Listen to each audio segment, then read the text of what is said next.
Hey guys, what is up? SuperKmanrocks here, and I am here for my MSI bracket stage Day 2 overview and analysis. Round 1 so far has definitely been a little bit interesting. We've only had one series, but it certainly was a series between Gen G and G2. If you want to know my thoughts on that series, you can go ahead and check that out up in the iCard. Alongside that, up there's also going to be a video that is me previewing the entire bracket, giving you my predictions and my expectations for which teams are going to be moving on, and that definitely applies to today's series as well. And then also linked up there is going to be a playlist to every single MSI video that I've made up until this point. We've, of course, covered every single game at the tournament, but even before the tournament, I did a deep dive into every single one of the teams here, and so if you want to know more individual thoughts on the two teams that are playing today, that video is definitely going to help out a lot. But today, we're here to talk about our second round 1 matchup, and it's certainly one that I am excited to get into. Let me know you guys' thoughts down in the comments section below. I want to know who you guys thought was going to win the series. Did you think it was going to go the way that it did? Did you think that, the teams that won and, certain games were going to win them in the way that they did? I'd love to hear you guys' thoughts and feedback down below. But without further ado, let's go ahead and jump into it. If you're new here, what we do on this channel is go game by game, talking about the advantages and the disadvantages that each team was able to generate across the entirety of the series. I'll be giving you my player of the game and my dud of the game for every single individual game, as well as a player of the series at the end. And so let's go ahead and jump right into it. Our series today is going to be a matchup between the number 1 seed from the LEC in Mad Lions and the number 2 seed from the LCK in T1. Certainly an intriguing matchup on paper. I think a lot of people are looking at T1 as pretty big runaway favorites in this one, and I would have to agree. I think in my predictions video, you guys can correct me if I'm wrong, but I think I said T1 3-0. I think that was my prediction for this series, and I'm certainly not going to be surprised if it ends up that way. But as you all know on this channel, I am definitely a part of the Mad Lions fan club. I think that they have very much been underrated over the course of the year. They are the only team in Europe to be able to make finals in both splits, and they were able to win it in spring. I think that they have been significantly more consistent, especially in best of fives, than people give them credit for, and I certainly don't think that they're going to be the easiest out of all time. My big concern with this series is, first of all, the matchup. I think matchup-wise, Mad Lions just doesn't match up particularly well into a team like T1. They're going into the best support in the world, and their bot lane can be a little bit hit or miss, and they rely a lot on Chasey to be able to generate leads, and they might be going into the best top laner in the world as well. But Elyoya and Niski are also more stable presences that they want to be able to get out on the map and move around, and that's just something that Owner and Faker have done at a world-class level for a couple of years now. And so matchup-wise, I don't love Mad here, but I think T1's going to have something to prove. I think that them losing in the finals was certainly not something that they expected to happen, and I think they're going to make up for it by absolutely demolishing the first half of this MSI bracket. But I'd love to know what you guys think down below. Without further ado, let's jump into the games. Of course, we got to start game by game with game number 1, and the winner of game number 1 was T1. They are able to take the first game of the series here. They're able to go up 1-0, and obviously that's going to be a massive advantage. Even in a best of 5, it's still really important to win that first game to get momentum on the board and to be able to push forward, but this was a pretty close game. Mad Lions felt like they had this one completely in the bag. Honestly, I'm entirely shocked that they were able to lose this after the early game that they ended up having, but T1 doing a good job, even with a comp that I don't think is necessarily, like, super late game oriented, being able to find skirmishes, find picks, and quite frankly, just team fight better than their opposition, be able to overcome what was like a 7-8k gold deficit at like 12 minutes, and be able to come and win the game. And honestly, really impressive stuff from T1. This is the kind of confidence-building game that I think they really wanted to start their tournament off with. Obviously, basically the opposite can be said for Mad Lions, certainly not what they probably wanted to start their tournament off with, but let's go ahead and talk about how we ended up getting to T1 winning. Mad actually gets a really, really solid early game lead, like I mentioned earlier. They were just better in the early game. They were more aggressive, they were more proactive, and they were actively trying to make plays, and that's what I want to see out of not minor region teams, because it's not like EU and NA and, regions like that are minor regions, but non-LCK, LPL teams. I want to see them be aggressive when they go up against competition like that, because if you just kind of let the game come to you, you're probably not going to be able to just win fights towards the back half of the game from relatively neutral. And so I like this aggression. Early game, Mad end up turning a mid lane 2v2 into not only first blood, but also a double kill, because Niski plays basically perfectly on the edge of range, and Elyoya does a fantastic amount of damage. He ends up picking that double kill up and that first blood, which is massive for the Lee Sin. You want this Lee Sin to be able to, kind of get that early lead against the Kazakhs. It's going to be important for the matchup. But then they end up 4-manning bot. It's another 2 kills for Mad Lions, another 2 kills for Mad around drag, around first dragon, which they're able to pick up. Just overall, a really good early game. It ends up being like 6-1. Have like 7-8 minutes into the game, which is about as good of a start as you could ask for if you're Mad. You are in complete control of the early game. The problem is that the pace of the game does accelerate way too quickly, and I do think Mad is a little bit at fault for this. They do try to force some plays in the mid game that just aren't exactly perfect. They're, kind of separating a bit more than I would like them to be. I think, a lot of the problems that they ended up running into in the mid game here were them getting picked off. And we definitely saw that. Owner ends up catching Hillisang out. Certainly not the last time he's going to get caught out on the pike here. And then Zeus ends up solo killing Chasey. It does end up being a 1-for-1 top lane in a dive a little bit later. But Zeus definitely showing a little bit of mastery over a player that was super important to Mad Lions' run. And, while the gold lead's not getting broken down, like T1 is getting gold back, which is a good thing for them. They need to be able to get into the point where they can actually team fight, really where things start to become a problem for Mad, or where it actually looks like T1 has the opportunity to get back into this game, is this miracle fight around second Drake that just should have never happened. Somehow, some way, T1 end up winning this fight. They do get traded back a little bit towards the end, but for the most part, like trading, 4 for 3 is so positive when you're down 7k gold at that point in the game. They were able to fight it basically perfectly. Faker did a great job of being able to peel for Guma, and, we'll talk about Guma a lot this game, but this fight in particular was probably his best of the game. He was perfect. I mean, his positioning was phenomenal. He was dealing a ridiculous amount of damage, playing exactly on the edge of range, was never in danger basically at any point in the fight without knowing that he was going to put himself in danger. And so basically everything you could have asked for from Gumayushi in this fight, and really Guma was the one that was keeping T1 in this game, at least damage-wise. Credit to Owner, I think he was finding a lot of picks, and Faker was doing a phenomenal job of being able to engage a lot of these plays, but Guma was the damage dealer, and he definitely kept that alive. Really where things became a big problem for Mad, and when it was like, okay, well, now that 7k goes down to 3k, and now this 3k is down to, 0, is the Baron, which T1 is able to steal. Owner just hops into the pit and outsmites Elyoya. I don't know why you're 50-50ing Baron as Mad Lions when you're this far ahead. It just shouldn't be something that is ever on the table. It's a really poor decision, and T1 absolutely punishes for it with Owner getting the smite. They're able to win the fight, even though it is, again, another really close fight. It's not like this dominating 4-for-0 or anything like that, but T1 definitely come out on top, especially because they get the Baron, and all of a sudden that gold lead has disintegrated for Mad Lions, and you're asking yourself, how did this happen? Because it's got to be frustrating.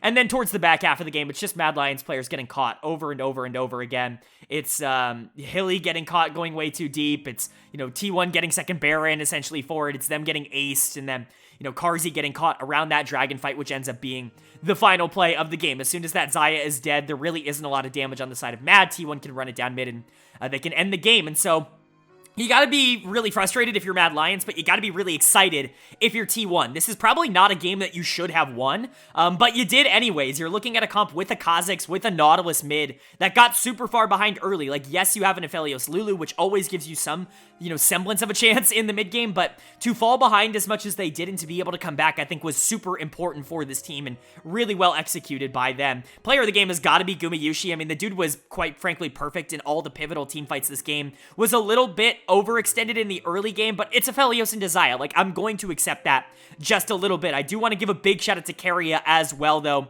I think a lot of people are going to overlook how good he was. That ultimate coming out from Keria in, I believe, the team fight around mid lane that ended up turning into the ace was absolutely massive, and quite frankly, there's a reason that I and many other people call him the best player in the world right now, and I think this game, even on Lulu, definitely showed that off. Faker had a pretty poor early game, but definitely rebounded on the Nautilus. Owner, fantastic with the Baron steal. His score looks good, even if the Kazakhs was, more of a set piece than anything else, and then Zeus was actually pretty good on the Cassante, even if he was caught out a little more often. It was definitely a scrappy game for T1, but their players played well, and they deserved to win. As for Mad, you gotta feel frustrated with not being able to walk away with a win from this one, because this was a game that you just shouldn't have been able to lose. When you have a 7k gold lead at, 12, 13 minutes into the game, for you to be able to lose that, it takes effort, and unfortunately, that's what happened here. My dud of the game is gonna go to Niski. He had a really bad one towards the back half, consistently caught out, not dealing damage, overextending to try and greed for kills, I guess you should say, and getting punished for it. He just wasn't very good in this one, and, it kind of follows the trend of yesterday as well. Caps not performing all that well for G2. Niski in this game not performing all that well for Mad Lions. Definitely a concern, but I do think there were players on the team that did play well. I actually liked Carzzy a lot in this game up until the final catch in that final team fight where he dies with Flash and with ult still up. He played really, really well, and I think he played on the edge of danger well. And I thought Elyoya made a lot of good plays in the early game. Unfortunately, it just wasn't enough to be able to transition it into the late game. Chasey, Hillisang, not exactly positives for this team either. This is a demoralizing loss if you're Mad Lions, and you've got to be able to rebound. You certainly don't want to go down 2-0 to T1. That's a death sentence. You're not going to be able to win 3 in a row against T1. That is, asking a little bit too much. But for T1, if you're able to win that game too, it gives you so much freedom to be able to continue playing this more aggressive style that, the Kazakhs jungle Nautilus mid, which I think is super fun for this team. And so, really excited to see which way game 2 goes, but you could argue that this is the most important game of the series upcoming. So who's going to be able to take it? Well, the winner of game number 2 was T1. They are able to take game number 2. They're able to go up into the series 2-0 and really put their stamp on how everything's going. Very similar to day number 1, quite frankly, where it felt like every game just kind of got progressively less close, or at least the first 2. That's kind of how it went with Gen G and G2. Very similar here with T1 and Mad Lions, but T1 with an absolute dominating victory. Really not a lot of negative plays that I could point out. Yes, Mad was kind of trading back and forth, I would say, for a lot of the early game, but, T1 never felt out of control. They always had a gold lead. They certainly always had a map lead, and outside of level 1, basically every play that they went for gave them some kind of, major lead or major positive in the game. And so everybody really performing well. One player in particular who's just playing out of his mind in this series up until this point. But, T1 is one of those teams that's so dangerous because 1-5, they're probably the most talented team in the entire world. So let's go ahead and talk about what happened here in game number 2 in this 24-minute T1 win. I've written in my notes, besides a level 1 free kill, T1 get out to a pretty small early lead, taking advantage of Mad's mistakes. And I think that really accurately summarizes how this early game went. Yes, there were some negatives for T1. Owner dying at level 1, not all that good. A really good counter invade by Mad Lions, knowing exactly the range that they need to be at. And Owner not really respecting it, just going down at level 1 on the Maokai and not really having any sort of idea that Mad was going to make a play like that. That's a good level 1. That's a good advantage that you basically get for free at the start of the game. Unfortunately, they're just not able to do a lot of it. 2v2 in the mid lane ends up with a 1-for-0 in favor of T1 because somehow Faker doesn't die. He just walks out. Niski does not flash after him because he just assumes he's going to die and doesn't, and then Owner somehow picks up the kill onto Elyoya. It's about as disastrous as it could possibly have gone for Mad Lions. I mean, there was almost no way that that play goes in favor of T1, but it ends up going in favor of T1. Then we get another 1-for-1 trade on a mid dive, a really nice dive, I would say, from Mad, but Elyoya just goes a little bit too deep and ends up getting punished for it. And then really, the big mistake in the early game is Niski just choosing to recall in that bush to the top side of mid lane and getting caught out for no reason, literally no reason. There's no reason for him to be recalling there, especially when he had as little health as he did, and he just dies almost instantaneously. He has to burn ultimate as well, and it's a mistake that he shouldn't be making. It's a mistake that really is not excusable, quite frankly, and he got punished pretty hard for it. And by this point, it's been trades back and forth, but for the most part, T1 is definitely getting the better end of a lot of these trades, and where things start to become a problem is the bot lane in the mid game, where Guma just gets so ridiculously out of control on his best champion in Aphelios for the second game in a row. A couple, fights in the bot lane, a close 2v2 that does go the way of T1, but I actually don't hate what Mad Lions was looking for here. The execution just was a little bit better on the side of T1. A really nice flash from Guma to be able to avoid the Rel knockup, and then he just wins the fight out of that. And then really where things become a problem is the Owner gank in the bot lane, which ends up giving 3 kills over to Gumayushi, and it's like, okay, well now this Aphelios is super online. He was already up 40 CS, and now he's up 4 kills as well, so that's gonna be a little bit of a problem for the mid game. And spoiler alert, it was a little bit of a problem for the mid game. He becomes an unstoppable monster, winning basically every single team fight and exerting pressure in every single lane. This is what the best teams in the world do. We saw this yesterday with Pays as well, with Gen G, where when they get that AD carry super far ahead, they're going to move him around the map because they know that anywhere that super fat AD carry is, there's just not going to be a lot of counterplay unless, they mess up somehow, which they're just not going to do. Guma doesn't mess up like that, and so T1 using that control to really dominate the whole map, and then we eventually get into, this Baron dance. Mad feel like they have to contest, but T1 just want to get some kills because they know that any sort of number advantage is a complete doomed situation for Mad Lions, and so they throw out the Maokai ultimate. They end up getting Rel in her own jungle, you know, not really Hylissang's fault. He just has to kind of face check and deal with it, but that allows them to kind of dance around and get Baron a little bit. They do go bot lane to try to end the game. Mad feel like they have a little bit of an angle here to actually try and fight it, but Guma goes completely untouched the entire fight, and the game is over. Oops, you know, Guma going untouched. T1 is able to win it. They're able to close it out. Pretty solid game from T1. Again, player of the game is going to go to Gumayushi. He's been phenomenal this series. I know that a lot of people, when they look at a super fed AD carry, are going to look to the team that got them fed in the first place, and I do understand that. And I think a lot of, you know, circumstances you'll notice on this channel, I do that as well, where I'll point to the support quite frequently, or I'll point to the jungle quite frequently, but it's just hard not to look at these games and say that Guma is the best player on the Rift right now, and that's about as good of a thing as you could possibly hear if you're a T1 fan. I know a lot of T1 fans were kind of low on Guma. A lot of LCK fans were low on Guma. I very much tried to push back against that narrative in my LCK videos because just because he's not the one that is the focal point for the team does not mean that he's not one of the best AD carries in the entire world. We saw a lot of people putting Elk, a lot of people putting Pays above him in the MSI, you know, player ranking, AD carry ranking, you know, scale. And to me, I just didn't agree with that. Everything that he has been asked to do over the course of the year, he has done at a crazy high level, whether that's been strong side or weak side, and he can carry the game just about as good as anybody else at this tournament, which he has shown through the first two games. There's this narrative kind of surrounding him as a player because of, you know, his not perfect MSI tournament last year, which, you know, granted wasn't great. Like, it was his worst tournament, but outside of MSI 2022, there just has never been a stretch of time where Guma has not been one of the best AD carries in the world. So this argument that he kind of chokes in big games, like, it's just not accurate, and it's completely fabricated, and I'm glad he's kind of proving that at this tournament so far. Keria was still really good on the Lulu. Obviously, you just want to enable this Aphelios to do as much as possible, and that's what they did.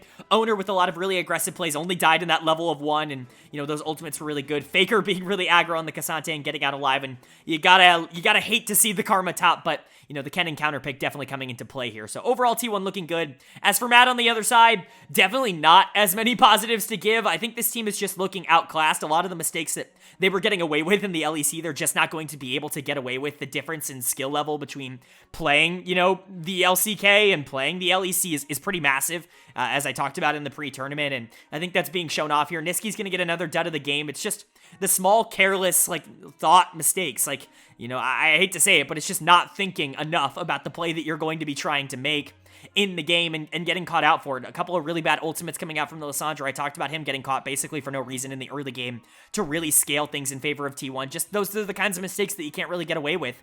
Chasey was not good. The Kennen pick is honestly not something I would expect them to continue to go back to.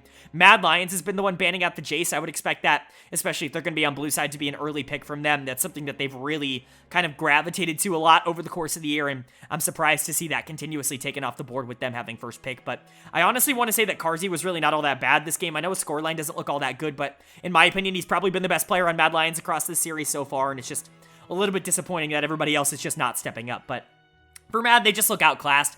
This is feeling very similar to yesterday, but like yesterday, they definitely still have a chance in game number 3. It's not going to completely turn the series around, but, you know, you got to start somewhere, and game number 3 obviously is a must-win now if you don't want to go to loser's bracket. But for T1, pressure's taken off a little bit. You can afford to be a little bit more creative and a little bit more loose in game number 3, try some things out. You can afford to lose that game like Gen.G did yesterday, but obviously T1's not one of those teams. They're going to want to take this in a sweep, and we're going to see if they're going to be able to do that, because right now we're going to talk about it. The winner of game number 3 was T1. They are able to take game 3, and even me saying that feels like a little bit of an understatement for what this game number 3 was. Welcome to the second fastest game in MSI history, only behind, I believe, it was actually T1 and Invictus Gaming from 2019. Somebody in the comments will correct me if I'm wrong, obviously, but holy crap, a 16-minute T1 win. Here you go.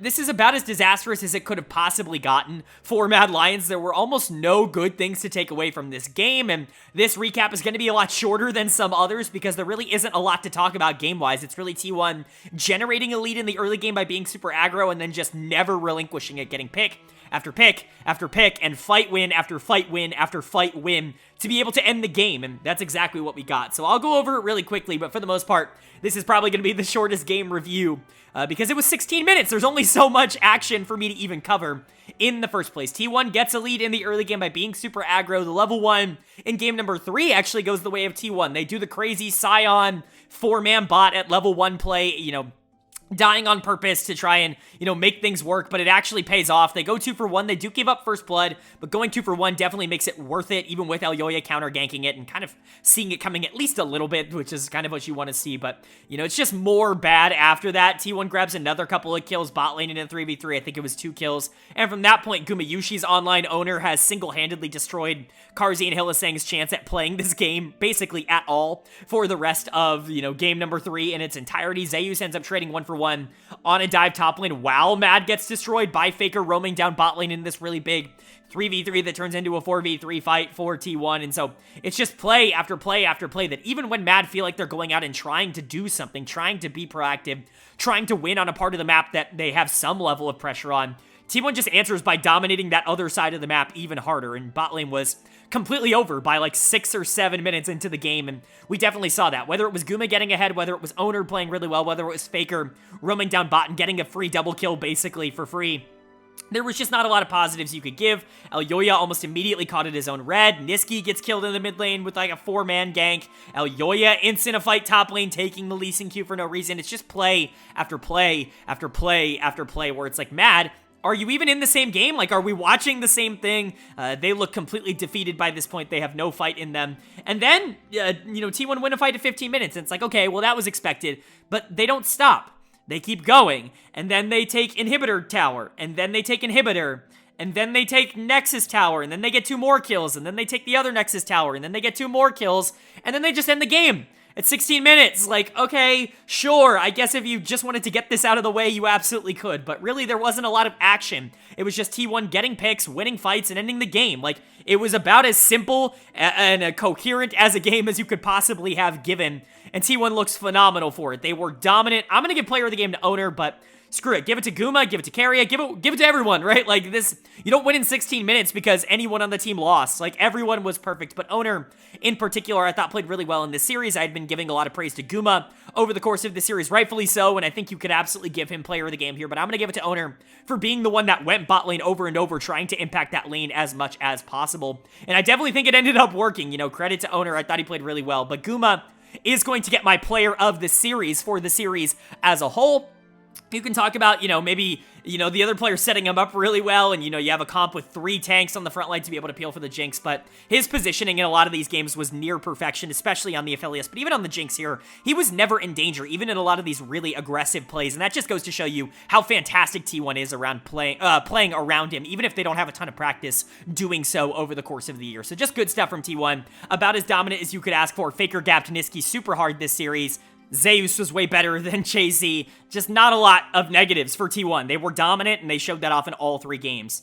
As for Mad Lions on the other side, definitely not how you wanted to start your MSI, but this isn't entirely the most shocking outcome in the world. We predicted that T1 was just going to be better than them, especially because they have a little bit of a chip on their shoulder from those LCK finals, I should say, but their performance in this game number 3 was quite frankly embarrassing. Hylissang's going to get done of the game. Give it to Elyoya, give it to Niski, give it to Karzi, give it to Chasey, give it to everyone. Everyone played garbage in this game. Everyone played bad in this series. Karzi had a couple of good games earlier on, but that's basically it. Nobody else was really playing all that well for Mad over the course of the entire series. I wanted to give it to Hylissang because I honestly think he's not getting nearly enough flame for how bad he was in this series. Not that Niski was, fantastic, but I basically only see any flame going towards Niski right now, and I think that there are a lot of bigger problems on Mad Lions. They just kind of got outclassed basically everywhere. Bot lane lost, mid lane lost, jungle and top lost. There just wasn't a lot of positives. I think when you're looking at their chances the rest of this tournament, my thoughts aren't entirely different. I still think, them now going into loser's bracket, matching up against G2 in an LEC rematch,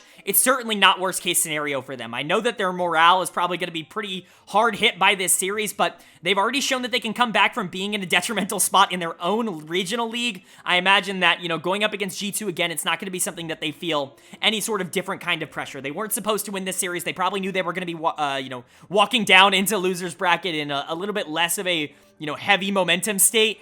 And I think they're going to be ready for a team like G2. I'm not exactly saying they're going to definitely win that series, especially with what they showed here, but I certainly don't think it's out of the realm of possibility. But for T1 now, moving on to round number 2 to face Gen G in that LCK Finals rematch, that's certainly going to be a matchup that a lot of people have their eyes on, me included. And if T1 plays even remotely in a similar way to what they did in this game, it might be a little bit of a different story than what we saw in those LCK Finals.